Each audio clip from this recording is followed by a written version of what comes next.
સુરતમાં 19 વર્ષીય યુવતીએ ઘરે ગળે ફાંસો ખાઈને જીવન ટૂંકાવી લીધું હતું.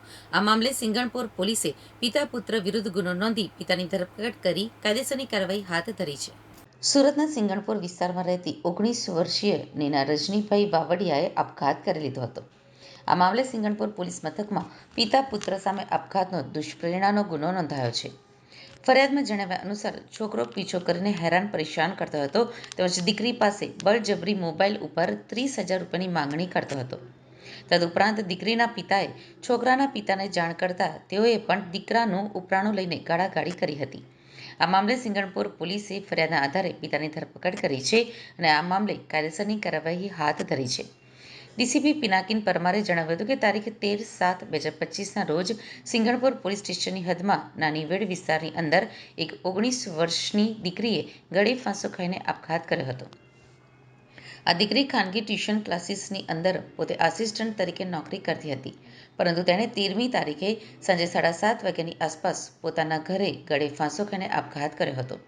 જેની માહિતી પોલીસને મળતા પોલીસે જાણવા જોગ ઈડીની તપાસ ચાલુ કરી હતી. પરંતુ બીજા દિવસે દીકરીના પિતા પોલીસ મથકે આવીને એમણે પોતાની વિગત આપી હતી, જેની અંદર એ દીકરીને કોઈ એક છોકરો એના ટ્યુશન ક્લાસ ઉપર આવીને અને પરેશાન કરતો હતો અને તેની પાસે 30,000 રૂપિયાની માંગણી કરતો.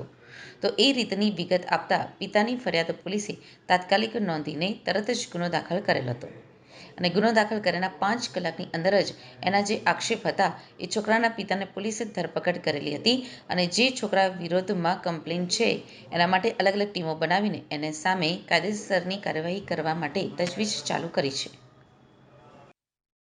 13/7/2025ના રોજ સિંગણપુર પોલીસ સ્ટેશનની હદમાં નાની વેડ વિસ્તારની અંદર એક 19 વર્ષની દીકરીએ ગળે ફાંસો ખાઈને પોતે સુસાઇડ કરેલું હતું.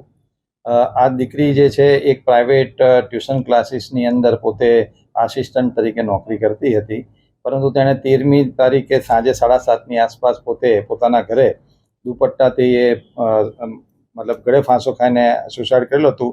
જેની વિગત પોલીસને મળતા પોલીસે જાણવા જોગ ઈડીની તપાસ ચાલુ કરેલી હતી, પરંતુ બીજે દિવસે દીકરીના ફાધર પોલીસ સ્ટેશન પાસે આવીને એમણે જે પોતાની વિગત આપી હતી, જેની અંદર એ દીકરીને કોઈ એક છોકરો એના ટ્યુશન ક્લાસ ઉપર આવીને એને પરેશાન કરતો હતો અને તેની પાસે 30,000 રૂપિયાની માગણી કરતો હતો. એ રીતની વિગત આપતા એના પિતાની ફરિયાદ પોલીસે તાત્કાલિક નોંધીને તરત જ ગુનો દાખલ કરેલો હતો અને ગુનો દાખલ કર્યાના 5 કલાકની અંદર જ એના જે આક્ષેપ હતા એ છોકરાના પિતાને પોલીસે ધરપકડ કરેલી હતી અને જે છોકરા વિરુદ્ધમાં કમ્પ્લેન છે એના માટે અલગ અલગ ટીમો બનાવીને એને સામે કાયદેસરની કાર્યવાહી કરવા માટેની તજવીજ ચાલુ છે.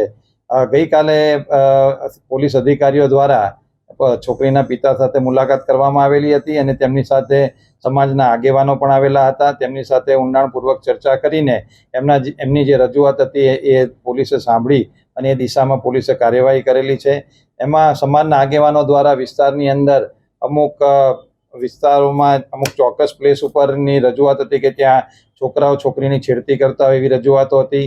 તેમજ અમુક ગાડીઓ બ્લેક કલરની ફિલ્મ લગાડીને એની અંદર છોકરીઓને પરેશાન કરતા એવી વિવિધ રજૂઆતો કરેલી હતી, પરંતુ પોલીસ દ્વારા આ બધા વિષયો ઉપર અવારનવાર ડ્રાઈવ રાખીને કાર્યવાહી કરવામાં આવતી હોય છે. છતાં આ બાબતને ધ્યાનમાં રહીને સ્પેશિયલ ડ્રાઈવ ગઈકાલે પણ રાખવામાં આવેલી છે અને આવતા સમયમાં પણ આવા જે ચોક્કસ વિસ્તારો છે ત્યાં પોલીસ પોતે કડક હાથે કાર્યવાહી હાથ ધરશે.